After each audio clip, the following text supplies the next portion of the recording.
The guy who saved the universe, get kicked out of his mom's apartment by her boyfriend, dumped by a girl who literally does not know who he is, and then shot in the chest by the Punisher, all in the same weekend. New York City is completely frozen in time because a teenager with psychic powers got mad at damage control. Buildings are exploding in broad daylight. A rogue tank is crashing through Manhattan, driven by someone's grandma, and Peter Parker is sitting in a web cocoon in a dark alleyway, weeping because his organic web shooters just kicked in, and he cannot stop throwing up raw sushi. This is not a superhero movie anymore, folks. This is a 2-hour documentary on why being Spider-Man is the worst job in North America. And honestly, if I were Peter Parker, I would have let the tank hit the building and moved to Ohio. We open on pure, unfiltered misery. Peter is sitting in his tiny, depressing apartment, writing a love letter to MJ like a tragic Victorian poet, begging the universe for a chance to explain why she has no idea who he is. 4 whole years of watching his best friends go to MIT, live their best lives,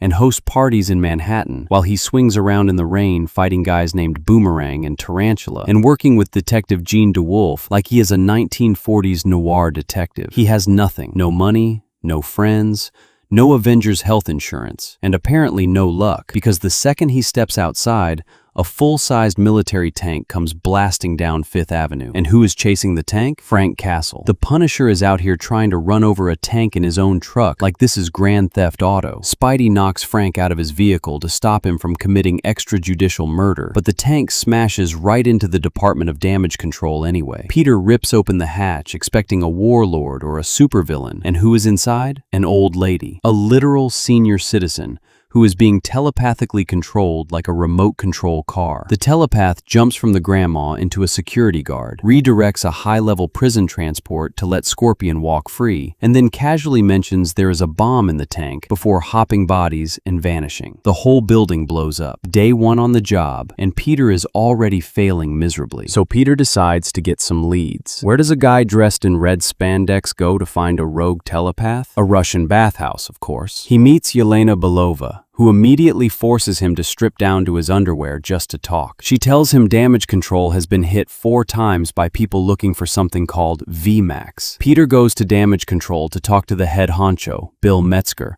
only to find out that damage control has literally hired hand ninjas as security guards. Yes, the mystical ninja clan is now working government security. Metzger claims he has no idea what VMAX is, but Peter spots a vault the size of a planet and realizes everyone is lying to him. Depressed and confused, Peter walks past a shop, sees Ned, and follows him back to the apartment Ned shares with MJ. He sneaks inside like a phantom ex-boyfriend and finds Ned's wall of conspiracy theories. Ned thinks Spider-Man is either Flash Thompson or their old high school teacher, Mr. Harrington, and he built a whole tracker app to follow Spidey around the city. Peter drops off some flowers he originally bought for Aunt May's grave, turns around, and sees MJ kissing another guy. He does not say a word. He just turns around, swings home in total silence, and immediately passes out from sheer emotional and physical trauma. When he wakes up, he is wrapped in a literal web cocoon hanging off the side of his building. His mechanical web shooters are dead. His DNA is rewriting itself. His arachnid genes are taking over, and his senses are turned up so high he can probably hear a squirrel breathing in Central Park. Welcome to Puberty Part 2, Peter. Before he can even figure out his new organic webbing, Scorpion starts tearing up downtown Manhattan. Spidey arrives,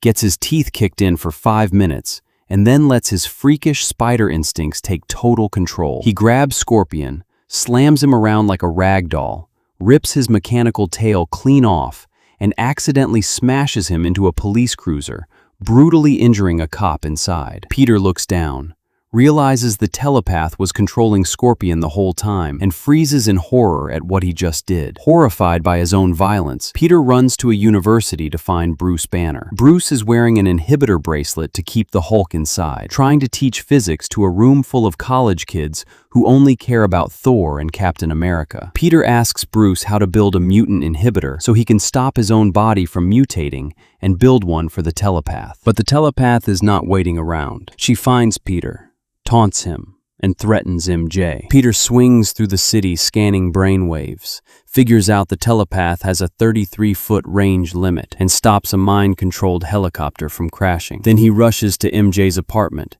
grabs her, and takes her to a rooftop. In a moment that will break your heart into a million tiny pieces, MJ looks at him, takes off his mask, and kisses him. For one glorious second, you think the spell is broken. You think she remembers. Then she smirks, and you realize it was the telepath controlling her body the entire time, just to mess with Peter's mind. The telepath forces MJ to walk right off the edge of the skyscraper. Peter dives, catches her, but she hits the ground unconscious. Peter surrenders to a guy on the street, only to look into a parked car and see the real mastermind, a teenage girl. Peter brings MJ to Frank Castle's hideout, where Frank agrees to guard her, while Peter identifies the rogue telepath as Jean Elaine Gray. Peter builds mutant inhibitors for himself and Jean, then rushes to damage control, where Jean has removed Bruce Banner's inhibitor. Bruce transforms into Savage Hulk and tears through the facility until Spidey calms him down and knocks him out. Jean triggers Frank's explosives to blow the vault, but Metzger tranquilizes her as she mutters her sister's name, Sarah. Back at the hideout,